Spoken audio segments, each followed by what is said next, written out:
Let me introduce you to my family. My name is Olivia. My mum, Karen, is over there. Apt name, I suppose. Her work and independence are her top priorities. Tom, my dad, is about as helpful as a submarine screen door when it comes to parenting. Jessica, my older sister by 14 years, doesn't give a hoot about my being here. My arrival on this planet was a complete and utter shock. My mother discovered she was pregnant with me at the age of 42. For a while, she blamed menopause. It would appear that the cosmos has a peculiar sense of humor. Too late to take care of it, if you get my meaning, when she dragged herself to the doctor. My best guesses throughout the years led me to believe this. Tom, what the hell are we going to do? Mom presumably squawked and paces the room in fear. My father, being the spineless marvel that he is, most likely simply shrugged. I am uncertain, Karen. It might be a good idea to consult my dad. This is how Grandpa Joe became entangled in all of this. He flies down from Canada to play peacemaker despite his wealthy lifestyle. Karen, Tom, listen, he must have uttered indecipherably, "This isn't going according to your plans," but I still think it's occurring. Just give this child a chance and I'll help you out financially. Due to her career-obsessed nature, Mom likely puffed and puffled before consenting. Fine, but I'm not letting this kid derail my life. It was so that I, Olivia, arrived into this world, you esteemed guests. I was born prematurely with a slew of health issues and into a family that treated me like a burden. I spent most of my early days in the hospital rather than at home. Mother rarely showed up because she just couldn't be bothered. The responsibility of monitoring my incubator was alternated between my dad and Aunt Sarah. I have never encountered a saint like Aunt Sarah. While my mother was likely busy making deals and advancing in her career, my grandmother clung to me like a rock since she was childless and single. Through the openings in the incubator, my Aunt Sarah held my little hand and whispered encouraging words. Grandpa Joe swooped in again when it was finally my turn to go home. He obviously felt our home was inadequate for our growing family and proceeded to purchase a new one. It was like being a museum exhibit while I was a kid growing up there. Gaze, but refrain from touching. Stay silent. Keep your existence understated. I quickly discovered that I was not an exhibit component, but rather an undesirable relic that they were unable to remove. No matter what, Mom and Dad worked nonstop. They pretended I was a leech stealing their life force, while in fact I wasn't. The house was invaded by a swarm of nannies. Neither the pleasant nor the unpleasant ones lingered long enough to make a difference. It was almost as if the person residing in the same house as my sister, Jessica, was an unknown. With an age difference of 14 years, she clearly did not want to play the role of big sister. Attempting to hang around in her room while she got ready for college was something I recalled doing when I was probably around 6 years old. "Jessica, can I watch you do your makeup?" While I peered around the doorframe, I inquired. She looked at me quite briefly. "Olivia, no. My schedule is full. Leave me be and play with my toys." However, I would prefer not to participate in the game autonomously. I complained. "Can't we do something together?" She spun around to confront me after slamming her mascara onto the dresser. "Listen, no, we are not pals, all right. Do not think that I am here to amuse you. Find someone to annoy at home." Our sisterly link was pretty well severed at that point. It got worse with Mom. There was a consistent pattern to her daily routine upon returning from work. When she walked in, she would immediately take off her shoes and head straight for the booze cabinet. "Mom," I would shout out, eager to see her, "can we play a game or read a story?" She would pour a big glass of wine for herself and let out a heavy sigh. "Olivia, please don't be so cruel as to ignore my need for solitude. Retire to your room and engage in solo play. You can keep yourself occupied now that you're an adult." "What about Dad?" He assured Mom that he would look after me if she had me. It was a complete farce. He never had the time or energy to hang out with me. His go-to expression evolved into "not now, Olivia." Their argument was once overheard by me. Even though I was in my bed, I sneaked out to have a drink of water. "Tom, you agreed to assist with her," Mom screamed. "I can't do this all on my own." "What do you want from me, Karen?" Dad fired back. "I, too, work nonstop. When I go home, I'm utterly drained. Her dependence is constant." I walked away before I could hear what happened next. I had heard enough to know that they saw me as a responsibility, an imposition, and an unfortunate error that they were unable to escape. Eventually, I gave up trying. Why was it even necessary? I figured out how to occupy my time, keep quiet, and avoid them.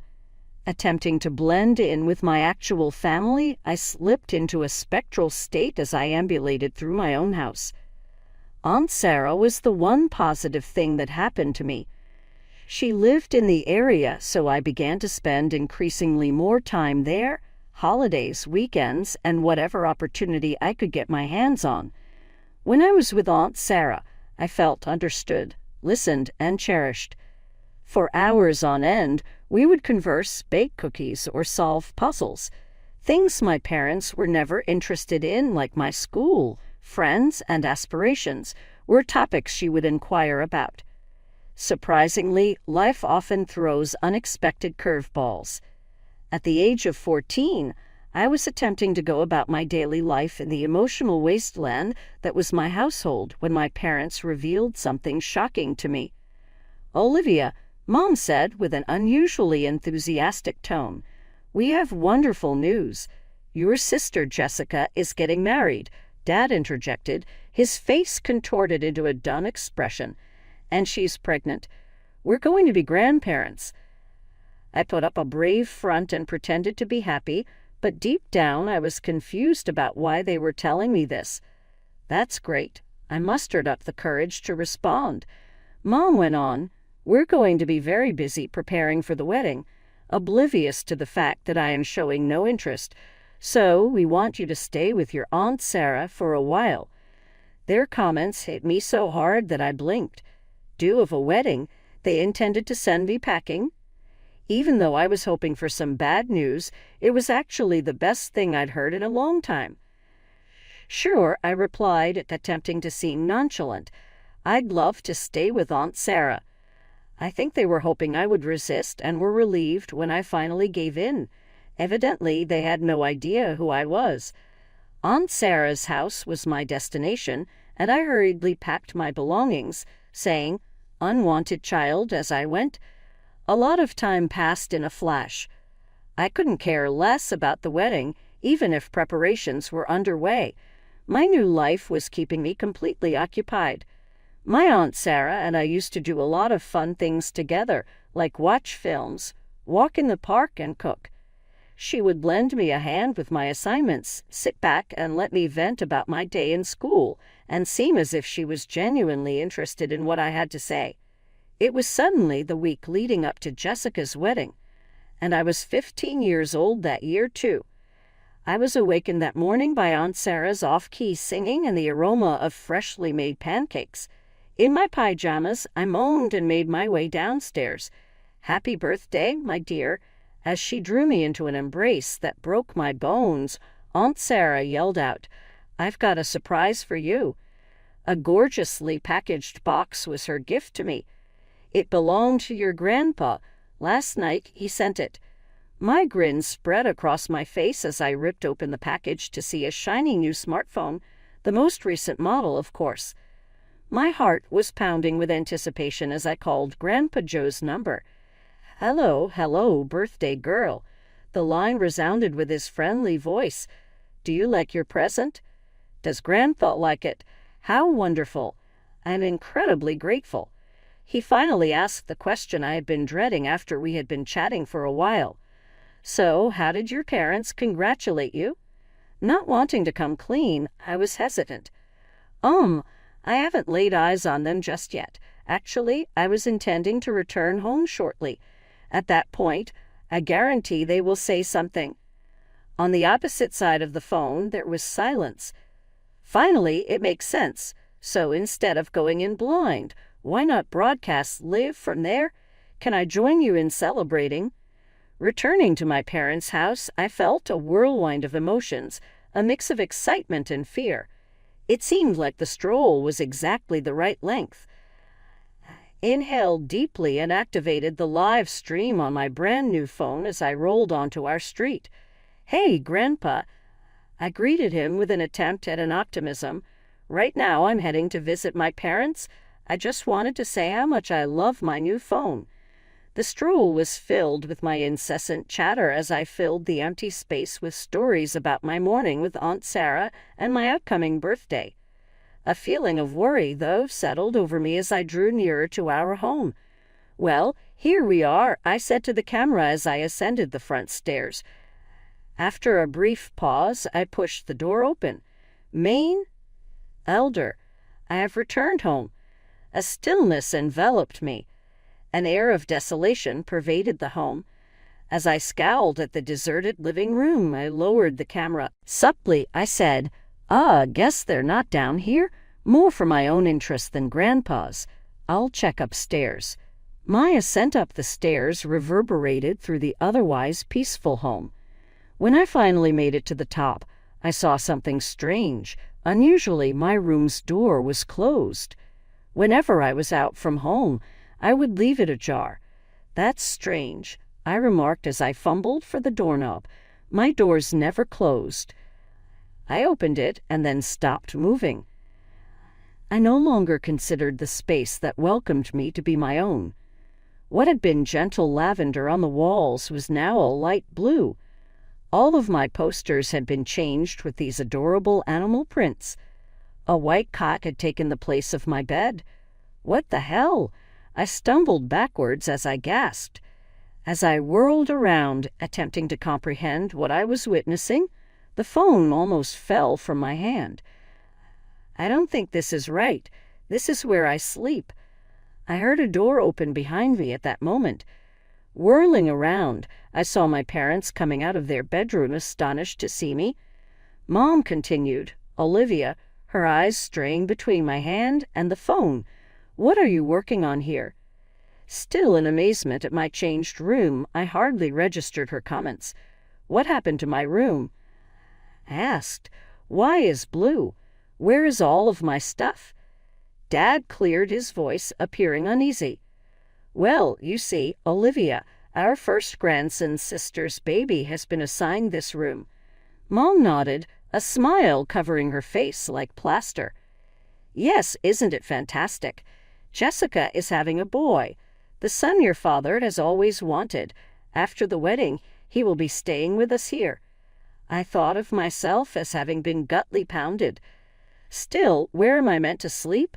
Where's my stuff? Dad waved his hand dismissingly and replied, "Oh, we packed your things. Down basement. They are in boxes. You ought to pack them when you go. We don't want them piling around the house." Not sure what I was hearing, I fixed my gaze on them. "Leave? Leave what you mean? My house is where I live." Mom's smile wavered briefly before she pushed it back into line. "Olivia, darling, you have to realize, well, there's just no room for you here longer with Jessica and her husband living here and the baby en route." My head whirling from what I had just heard, I stood there stunned. Abruptly, a wave of wrath surged inside me, overcoming shock. "No," I answered with shaky voice. "No, I am not going to go. I also live at this house. You cannot toss me like I am nothing." Mom's phony grin disappeared, then she looked annoyed. "Olivia, for heaven's sake, don't be tough. Difficult." I turned back and spat. "You're kicking me out on my birthday. You hardly remembered at all, did you?" Dad started to roll his eyes. "Your birthday? That is the focus of this outburst. We have not time for this garbage." Their callousness was like a physical blow. Tears started to fill my eyes, but I blinked them fiercely back. "How can you be so nasty? Your daughter is here." Mom said, "A daughter we never wanted," her composure at last breaking. Do you know roughly how much you have cost us?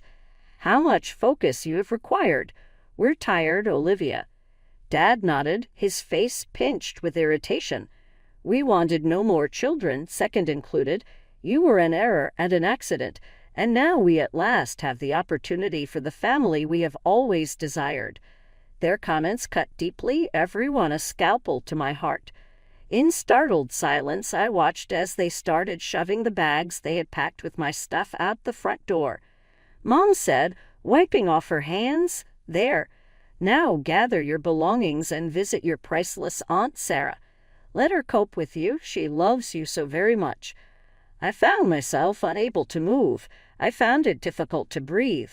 This had to be a nightmare. It cannot be happening. "What are you waiting for?" Dad barked. "Get away. We don't need you here confusing things. We have a wedding to get ready." That is when the dam collapsed. Tears ran down my face as their rejection fell over me with full weight. "How might you treat me?" I sobbed. "Your child is me?" "Stop it!" Mom snarled and glanced frantically towards the windows. "You're embarrassing us here. The neighbors will listen." "Good," I yelled out among my tears. "Let them listen. Tell everyone the true nature of yourself." Dad grabbed my arm and his fingers hurtingly dug in. "That's enough," he snared, almost yanking me to the door. "Get out right now. Never come back." One last shove brought me to the front porch, my things strewn all over. The door closed behind me with a finality that matched my own bones. I wonder how long I stayed on the steps crying. I finally got ready and began the protracted, terrible walk back to Aunt Sarah's. More than just my belongings weighed down the suitcases, felt to be absolutely heavy. Trudging along, sniffling and wiping my eyes, a familiar voice abruptly pierced through my suffering. "Olivia, could you hear me?" I jumped, looking about madly, then realized my phone was producing the voice. I jumbled with terror and recalled the live broadcast. Grandpa had observed everything. "Grandpa?" I stammered, trembling hands lifting the phone. "Oh, sweetheart," he exclaimed, his voice vibrantly emotional. "I really apologize for having you go through that. Look, I guarantee we will sort this out. Right now, visit Sarah's. In a few days, we will see each other at the wedding, right? Try to somewhat enjoy your birthday." His comments helped me to somewhat cool off. My tears had mostly gone by the time I got to Aunt Sarah's. She looked at me once, standing there with my bags and fluffy eyes, then drew me into a strong hug. Bless her heart, Aunt Sarah insisted we mark my birthday appropriately. She cooked a cake, let me invite some friends over, and try to make the day memorable. The day Jessica was married arrived. Of course, I hadn't been invited, but Aunt Sarah insisted we travel regardless. So there I was, looking like an imposter as we entered the reception hall, dressed in my nicest gown. Grandpa Joe caught me practically right away. Sitting at a table close to the front, he had a back ramrod straight and exuded a nervousness. The newlyweds arrived grandly before we even had time to say hello. Clutching to her new husband's arm, Jessica looked brilliant in her white gown. Mom and Dad followed, pride clearly on their faces, and my chest hurt. The event moved through toasts, dinner, and customary celebrations. Grandpa Joe got up out of nowhere as the congrats started during the celebratory dinner. His voice resounding across the hall, he said, "I have something to say." Every head looked at different directions. Looking perplexed were Jessica and her fiancé. Mom and Dad started to fade. Grandpa Joe commanded the microphone from the astonished best man as he marched to the front of the hall. "Ladies and gentlemen," he said at first, "I'm sorry for stopping this happy event, but a serious injustice has to be corrected." He then started a thorough narrative about my parents' treatment of me. From their displeasure of my birth to the nasty way they had booted me off on my birthday, he'd omitted no detail. The guests' emotions moved from uncertainty to shock to indignation with every phrase.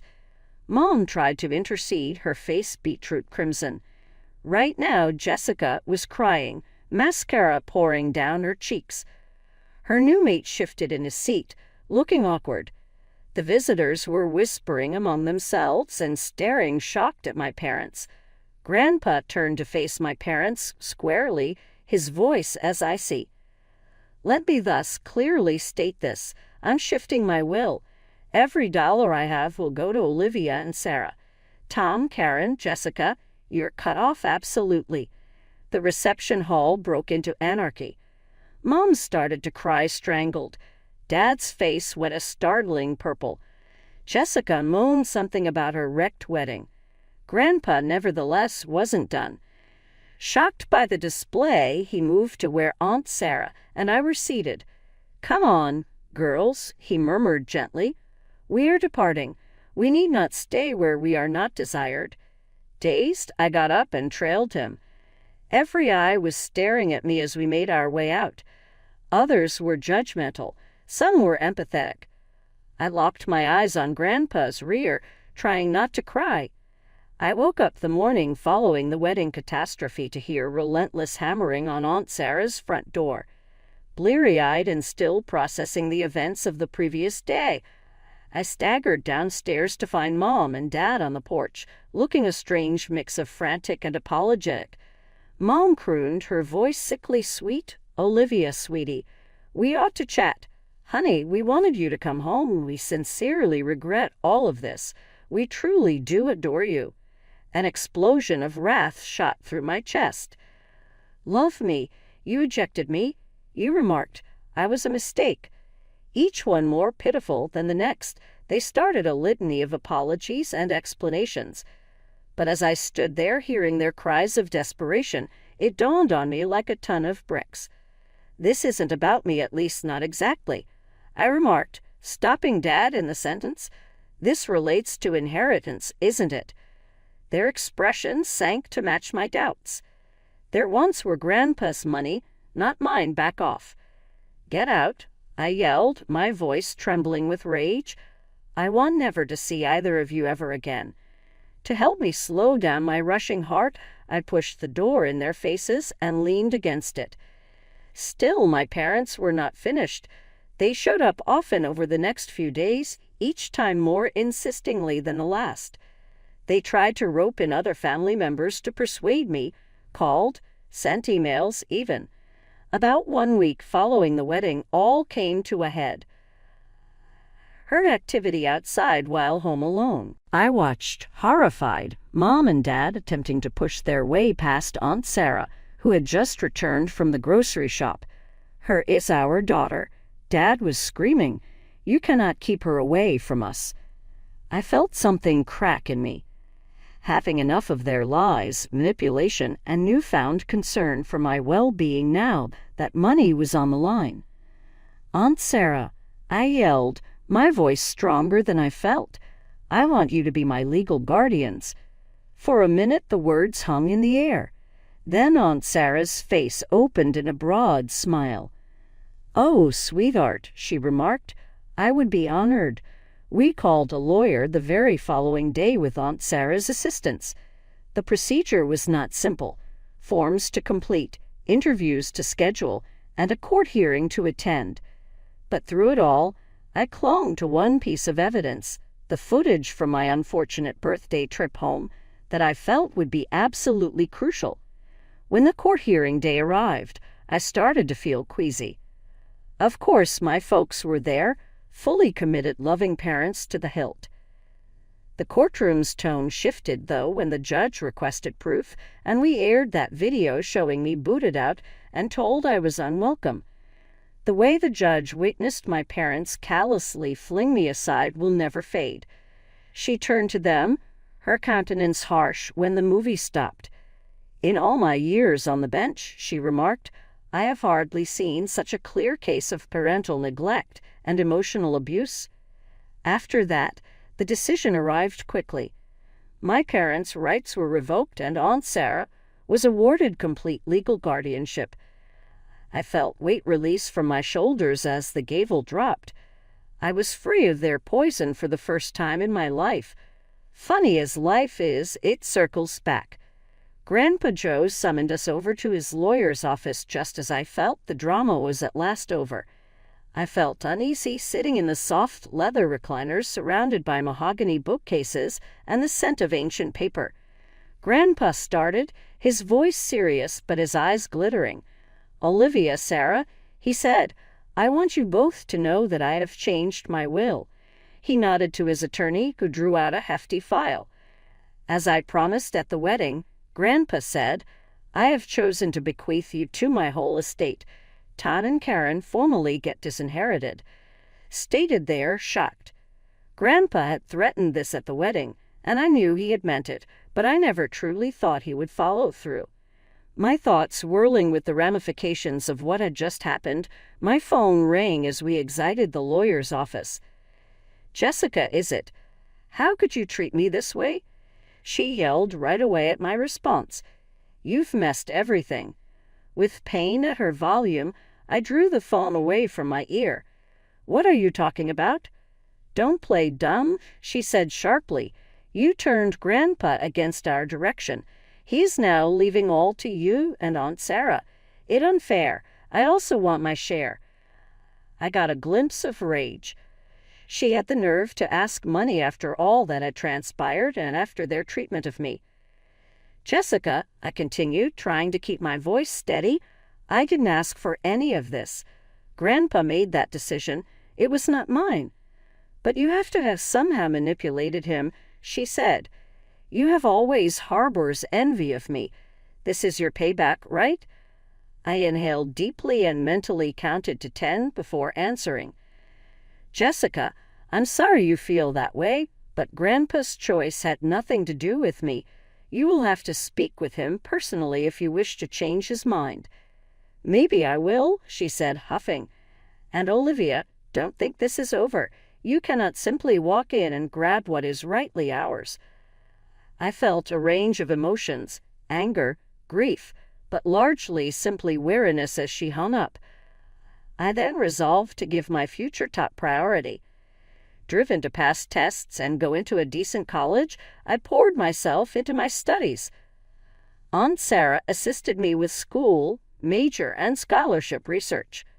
Sure, my family's circumstances were far from ideal. With Jessica, my parents, and the inheritance down the road, drama would most likely abound. For now, though, I had a loving house with Aunt Sarah and Grandpa Joe, a bright future ahead of me, and the will to meet whatever obstacles presented.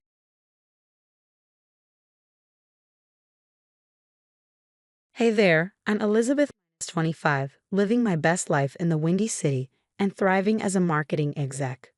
But trust me, the road to getting here was anything but smooth. Growing up, I might as well have been invisible. Why? 2 words. Henry Thompson, my younger brother, and the family's golden child. Elizabeth, why can't you be more like Henry? Became my mom's go-to line.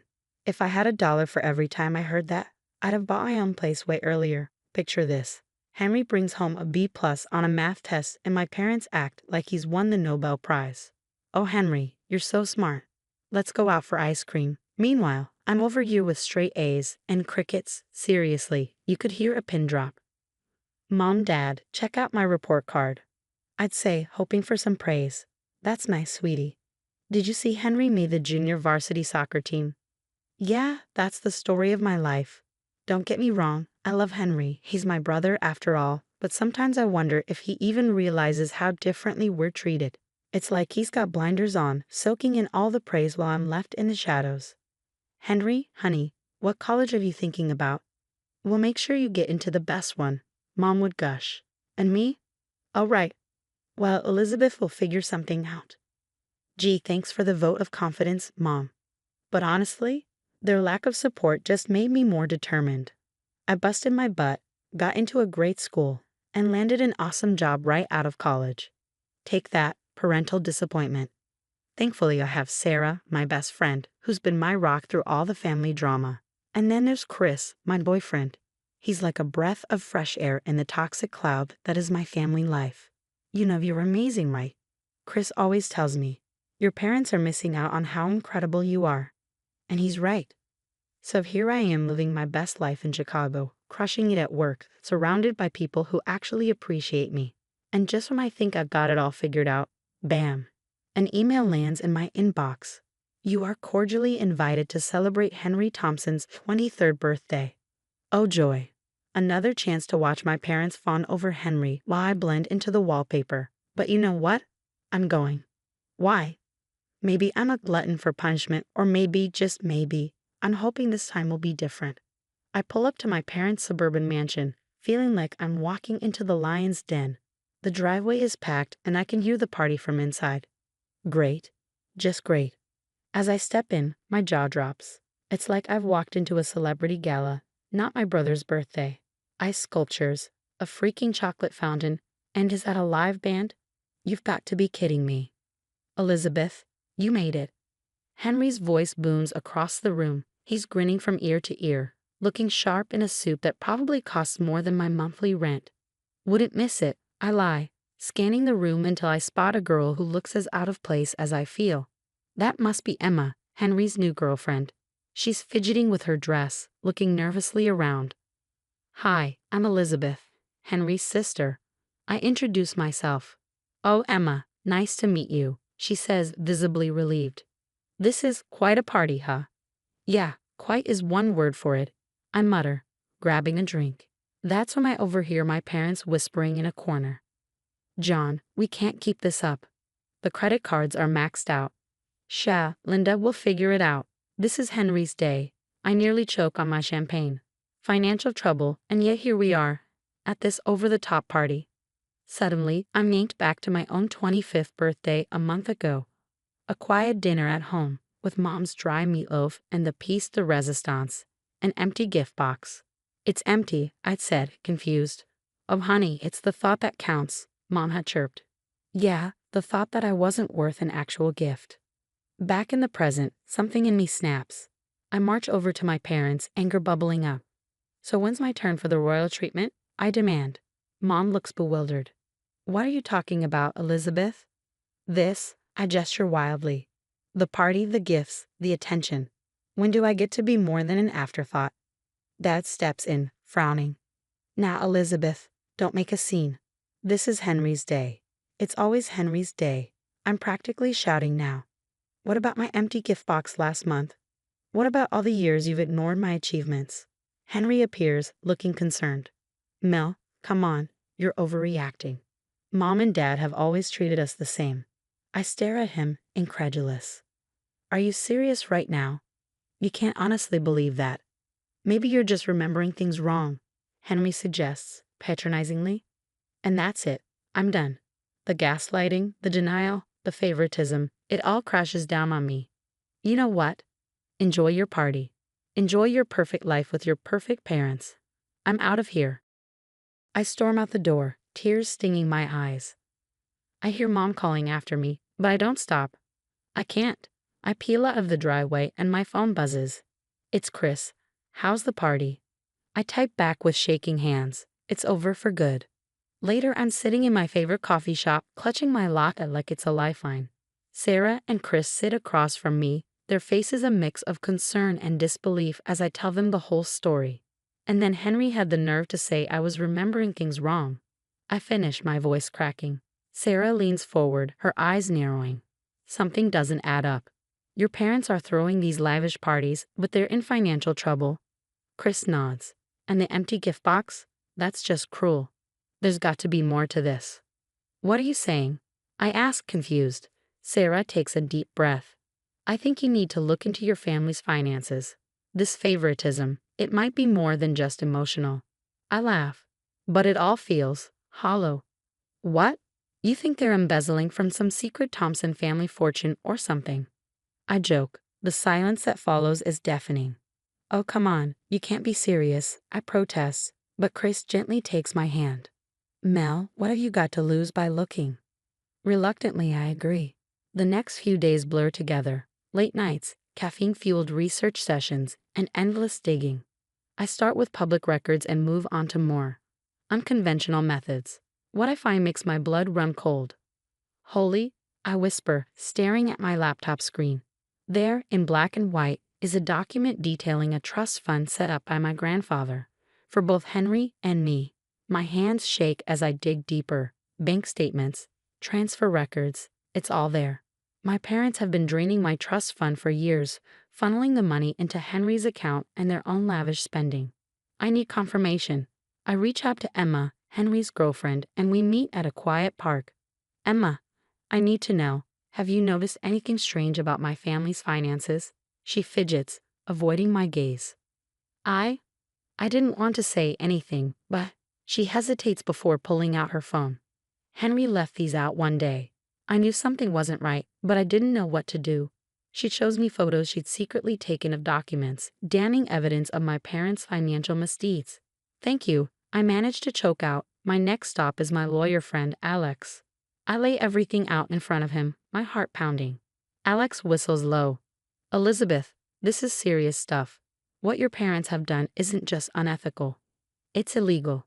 We're talking fraud, embezzlement. So what do I do? I ask, overwhelmed. Alex leans back, his face grim. You have options. Legal action is one, but whatever you decide, you need to protect yourself first. I nod, my mind racing. I need time to think. As I leave Alex's office, my phone buzzes. It's a text from my mom. Sweetie, we need to talk about what happened at the party. Family dinner this weekend. I stare at the message, a mix of anger and determination swelling inside me. Oh, we'll talk, I mutter. But it's going to be on my terms now. I type back, sure, Mom. I'll be there. Little do they know I'm not coming empty-handed this time. It's time for the truth to come out, and for once, I'm going to be the one calling the shots. That evening I gather Sarah, Chris, and Alex at my apartment. The air is thick with tension as we huddle around my dining table, plotting our next move. We need to be smart about this, Alex warns. One wrong step and it could all backfire. Sarah nods, her face set with determination. What if we tip off the IRS and the FBI anonymously? They'd have to investigate. Good idea, Chris agrees. But Mel, are you sure you want to go through with this? I take a deep breath. Unsure. It's time they face the consequences of their actions. We spend hours crafting the perfect plan. Alex helps me draft an anonymous tip to the authorities, detailing the financial irregularities in my father's company. With shaking hands, I hit send. The next day, I call my parents. Hey, Mom, about that family dinner, how about this weekend? Saturday arrives, and I'm a bundle of nerves as I pull up to my childhood home. Inside, my parents and Henry are all smiles, their warmth painfully false. Elizabeth, honey, we're so glad you came, Mom gushes. I force a smile. Of course. We have a lot to talk about. We're barely through the appetizers when there's a loud knock at the door. Dad frowns, getting up to answer it. Suddenly, the room is filled with federal agents brandishing a search warrant.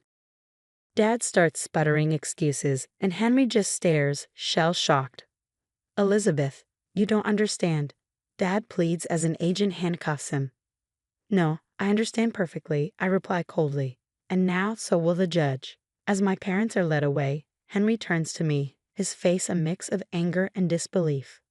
How could you do this to our family? He demands. I look at him, feeling an unexpected blend of pity and resolve. This isn't about you, Henry. It's about justice.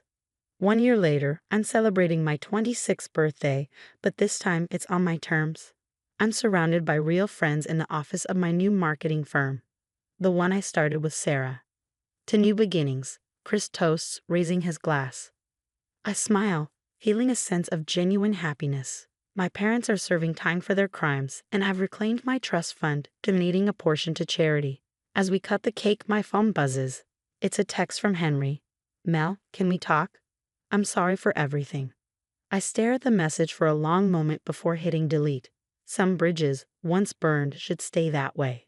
Everything okay? Sarah asks, noticing the look on my face. I glance up at the people who truly care about me, the ones who supported me through all of this, and smile. Everything's perfect, I reply, and for the first time in a long time, I really mean it. As I blow out my birthday candles, I make a silent wish, not for anything material, but for the strength to keep moving forward, free from the toxic ties that once held me back. This birthday isn't just another year older. It's the start of a new chapter, one where I'm finally in control of my own life.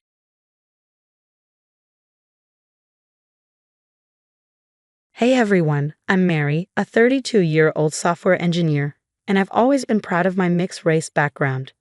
Growing up, my parents showered me with love and encouragement, which helped me excel in school and eventually land my dream job. Life was going great. I met Liam Carter, an incredibly talented architect, and we fell head over heels for each other. Before long, we were walking down the aisle and starting our own little family. When our daughter Jennifer was born, I felt like life couldn't get any better. But that's when I started noticing something odd about my mother-in-law, Elizabeth. Don't get me wrong, she's well respected in our neighborhood, always hosting fancy parties and mingling with the local bigwigs. But the way she treated Jennifer made me uncomfortable. "Oh, Mary dear," she'd say, "have you noticed how Jennifer isn't babbling as much as her cousins did at this age?" I'd brush it off, replying, "Every child develops at their own pace, Elizabeth. Jennifer is perfect just the way she is." But the comments kept coming. At family gatherings, I'd overhear her comparing Jennifer to her other grandkids, always finding a way to make my baby girl seem less than.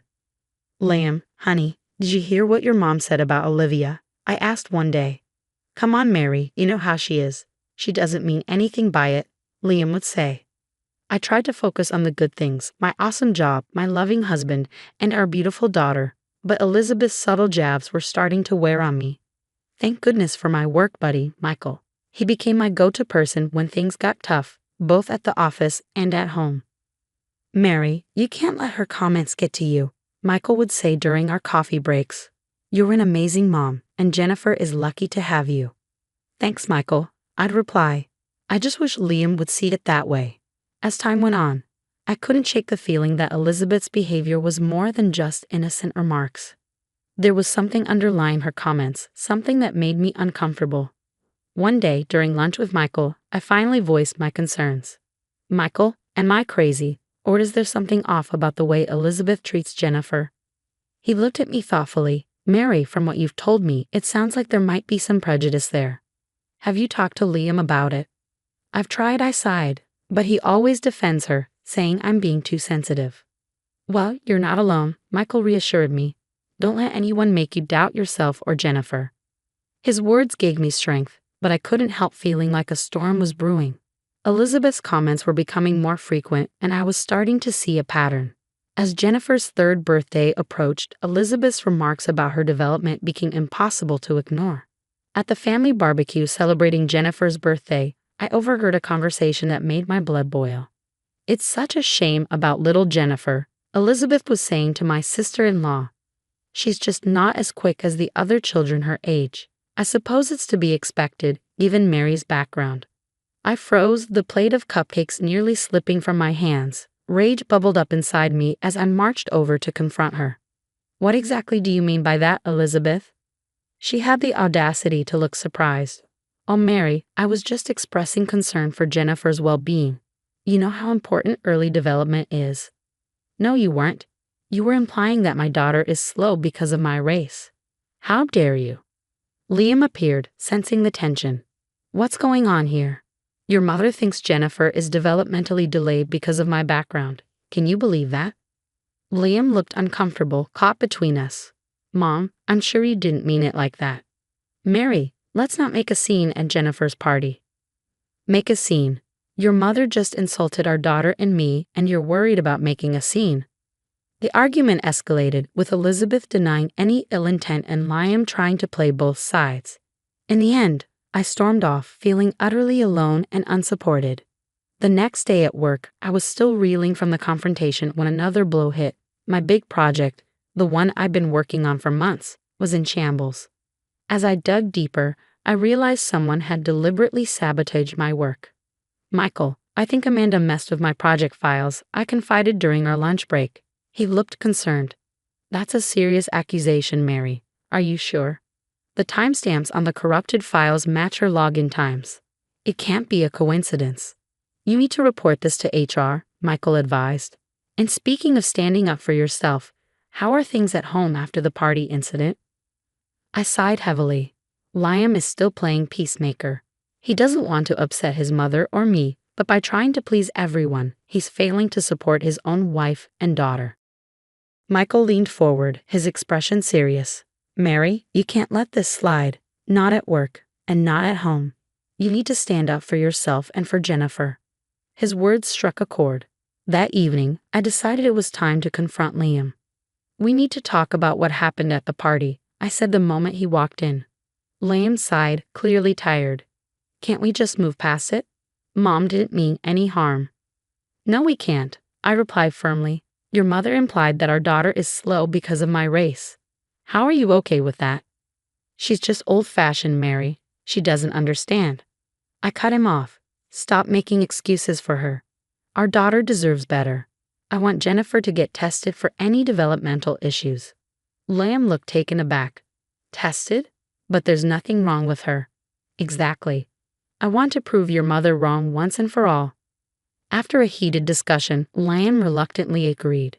As I lay in bed that night, my mind raced with thoughts of work drama and family tension. I knew the road ahead wouldn't be easy, but I was determined to fight for myself and my daughter. No one, not even my mother-in-law, would make us feel inferior again.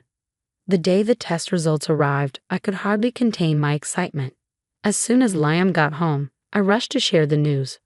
Liam, you won't believe this. Jennifer's results are in, and not only is she developing normally, but she's also gifted in several areas. Liam's eyes widened in surprise. Really? That's amazing, Mary. I could see the realization dawning on his face as I continued. The psychologist said her problem-solving skills are off the charts, and her language development is well above average for her age. I had no idea, Liam mumbled, genuinely shocked. Now do you see what I've been saying about your mother's prejudice? She's been wrong about Jennifer this whole time. Liam nodded slowly. I'm sorry I didn't believe you sooner. We need to tell Mom about this. When we shared the news with Elizabeth, her reaction was far from what we'd hoped. Well, I'm sure those tests can be quite unreliable, she scoffed. Perhaps you should get a second opinion from a more reputable source. I couldn't believe my ears. Are you serious right now? You've been criticizing Jennifer's development for years, and now that we have proof she's gifted, you're claiming the tests are wrong. Liam finally stepped in. Mom, that's enough. These are professional results and we trust them. Elizabeth's face soured. I'm just looking out for my granddaughter. If you two want to live in denial, that's your choice. That was the last straw. You know what? Let's settle this once and for all. We'll all take a DNA test, you included, Elizabeth. Then we'll see if my background is really the issue here. The tension in the room was palpable. Liam looked uncomfortable but nodded in agreement. Elizabeth, caught off guard, reluctantly agreed, probably thinking she had nothing to lose. As we waited for the DNA test results, I threw myself into work, determined to expose Amanda's sabotage. Michael and I spent late nights gathering evidence, combing through system logs and file histories. Look at this, I said one evening, pointing at my screen. Amanda accessed my project files at 2 a.m., way outside of work hours. Michael leaned in, nodding. That's definitely suspicious. We've got her now, Mary. But as I focused on work, I noticed Liam growing more distant. He was spending more time at the office, coming home late and exhausted. One night, I couldn't hold back any longer. Liam, what's going on? You're barely home anymore. He sighed, running a hand through his hair. I'm sorry, Mary. This whole situation with Mom and Jennifer, it's a lot to process. I need some space to think. Space? Liam, I need your support now more than ever. We're supposed to be a team. I know. I need time. As Liam pulled away, I found myself relying more and more on Michael's support. We'd grab coffee after work and I'd vent about my frustrations. I just don't understand, Michael. Why can't Liam see how toxic his mother's behavior is? Michael placed a comforting hand on mine. He's caught between two worlds, Mary. It's not easy for him, but that doesn't excuse his behavior. You deserve better. A warmth spread through me at his words, a feeling I hadn't experienced in a long time. Thanks, Michael. I don't know what I'd do without you right now. As the days passed, waiting for the DNA results felt like an eternity. The tension at home was unbearable, with Liam barely speaking to me and Jennifer picking up on the stress. I threw myself into work and leaned on my friendship with Michael, trying to stay strong for what was to come. Little did I know, the results would change everything. The day the DNA results arrived, my hands shook as I opened the envelope. I couldn't believe my eyes. Liam, you need to see this, I called, my voice trembling. He rushed over, looking concerned. What is it? Your mother. She has mixed heritage, including ancestors from my background. Liam's jaw dropped. That's impossible. But it was true. Elizabeth, the woman who had criticized my heritage for years, shared the very ancestry she despised. When we confronted her with the results, her reaction was explosive. This is absurd. These tests are clearly flawed. I won't stand for this nonsense. But Liam, finally seeing the full extent of his mother's toxicity, stood by my side. Enough, Mom. Your behavior has been unacceptable. Until you can acknowledge your prejudice and apologize, we're cutting ties. Elizabeth stormed out, leaving us in stunned silence. Meanwhile, at work, things were coming to a head with Amanda. I presented my evidence to HR, and within days, she was dismissed. You did it, Mary, Michael said, giving me a high five. Justice served. As news of Elizabeth's hypocrisy spread through her social circles, she faced increasing isolation. But I couldn't bring myself to feel sorry for her. My career, on the other hand, was skyrocketing. A top tech company offered me a prestigious position, recognizing my skills and resilience. One evening, Liam approached me, looking contrite. Mary, I owe you an apology. I should have supported you from the beginning. Can you forgive me? I took a deep breath. It's not going to be easy, Liam, but if you're willing to work on our relationship, so am I. Over the following months, Liam proved his commitment. He attended therapy, actively supported my career, and doted on Jennifer. Elizabeth made several attempts to reconcile, but I stood firm. I'm sorry, Elizabeth, but I can't expose Jennifer to your toxic influence. Maybe someday, but not now. As time passed, our family grew stronger. Jennifer thrived, her gifts blossoming in a supportive environment. Liam and I rebuilt our bond, stronger than ever. One sunny afternoon, as we watched Jennifer play in the park, Liam squeezed my hand. Thank you for fighting for our family, Mary. I'm so proud of you. I smiled, feeling truly content. We fought for it together, Liam. That's what matters. Looking at my beautiful, mixed-race daughter and my supportive husband, I knew we had overcome the worst. Our future was bright, filled with love and acceptance, free from the shadows of prejudice that had once threatened to tear us apart. Now I have a question for you. If you were in Mary's position, would you ever consider reconciling with Elizabeth, given her history of racism and the pain she caused? Or is cutting toxic family members out of your life sometimes the best solution, even if they're blood relatives? Share your thoughts in the comments below.